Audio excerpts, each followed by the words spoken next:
থাইল্যান্ডের নতুন প্রধানমন্ত্রী নির্বাচিত হয়েছেন ডানপন্থী ধনকুবের ব্যবসায়ী অনুতিন চানভিরাকুল।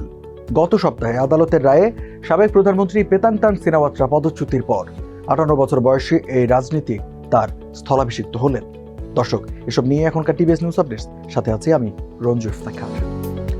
5 সেপ্টেম্বর শুক্রবার পার্লামেন্টে এক ভোটাভুটিতে প্রধানমন্ত্রী নির্বাচিত হন তিনি। অনুতিন এর আগে উপপ্রধানমন্ত্রী, স্বরাষ্ট্রমন্ত্রী ও স্বাস্থ্যমন্ত্রী হিসেবে দায়িত্ব পালন করেছেন।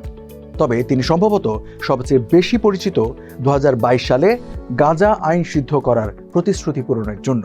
পর্যটন নির্ভর দেশ থাইল্যান্ডে কোভিড-19 মোকাবিলার দায়িত্বে থাকা অবস্থায় অনুতিন পশ্চিমা দেশগুলোকে ভাইরাস ছড়ানোর জন্য দোষারোপ করেছিলেন এবং পরে সমালোচনার মুখে ক্ষমা চাইতে বাধ্য হন। অনুতিন একসময় পেতাংতানের জোটকে সমর্থন করেছিলেন, কিন্তু এই গ্রীষ্মে প্রতিবেশী কম্বোডিয়ার সঙ্গে সীমান্ত সংক্রান্ত বিরোধের সময় তার আচরণে আপত্তি প্রকাশ করে ওই সমর্থন ত্যাগ করেন তিনি।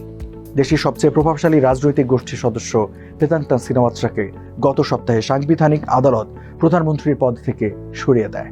মূলত সীমান্ত সংঘাত মোকাবিলায় কম্বোডিয়ার সঙ্গে নীতি লঙ্ঘনের দায়ে তাকে এই পদ থেকে অপসারণ করা হয়। রাজনৈতিক বিশ্লেষকরা বলছেন, থাই রাজনীতিতে এই পরিবর্তন দেশটির ভবিষ্যৎ অর্থনৈতিক ও কূটনৈতিক দিক নির্দেশনায় বড় ধরনের প্রভাব ফেলতে পারে। দর্শক, এই ছিল এখনকার টিভিএস নিউজ আপডেটস। আর সংবাদের বিশ্লেষণ জানতে টিভিএস এর সাথে থাকুন।